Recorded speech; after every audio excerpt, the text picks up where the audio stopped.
Aren't these calligraphy or macarons cute? I'll show you how to make them.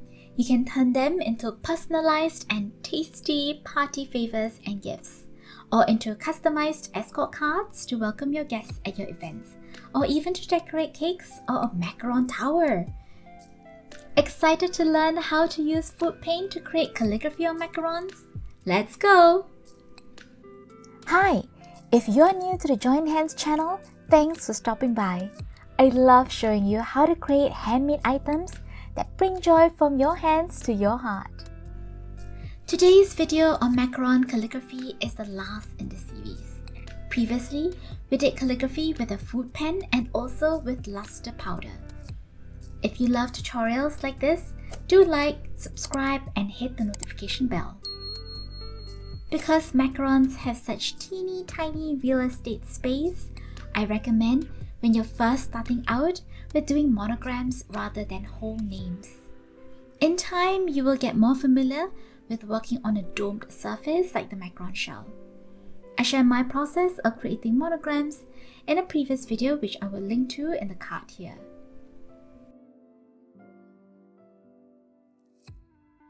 Here we have the macaron that we're going to be painting the initial on.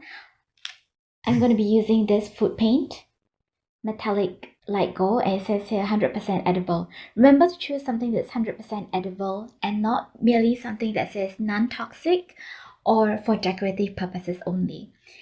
I also have this brush that I only use for food, and I've already placed some of this food paint into this Eppendorf tube.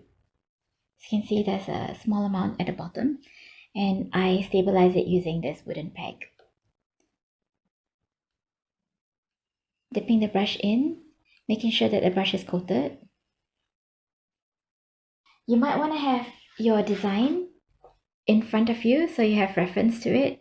So I didn't want to touch the macaron directly, so I put it in a paper liner. Upstrokes are going to be thin, and then we have our downstrokes that are going to be thick. So you will increase or decrease the pressure on your watercolor brush. You might want to place a piece of rock to stabilize your hand, or you can use your pinky if it's more stable for you. Notice that I'm not touching the macaron itself, I'm just touching the paper liner. So hold the macaron at an angle that you feel is suitable for you. Light upstroke.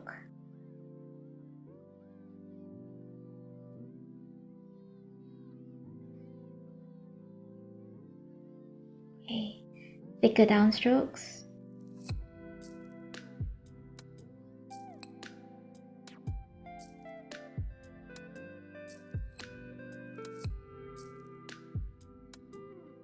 Okay, so we have our G. Now we're going to have our S. If you notice, I don't letter in a continuous line depending on sometimes the angle is easier if I approach it from different sides. So it's just something that works for me. For you, you might want to use a continuous line, but sometimes I find that it's much easier to approach it from different sides, especially if I already know what's the end design. So you can go over the parts that you're not too happy with, or thicken some of the strokes. Take the G.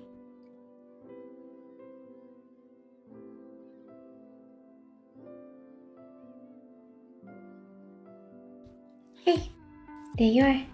So you have this golden monogram for your macaron. In this video, we work with macarons. But what if you want to do calligraphy on other materials like fabric or chalkboard? How do you even start thinking about the process? I share the Prep, Play, Display guide that takes you through the process of creating calligraphy on any material. We start with preparation like cleaning, and then play, what art supplies go with which type of materials, and also how to display your work. You can get this guide by clicking on the link in the description box below. Have you made macarons before in your own kitchen? Did it work out? Let me know in the comments below. I'll see you soon in the next video.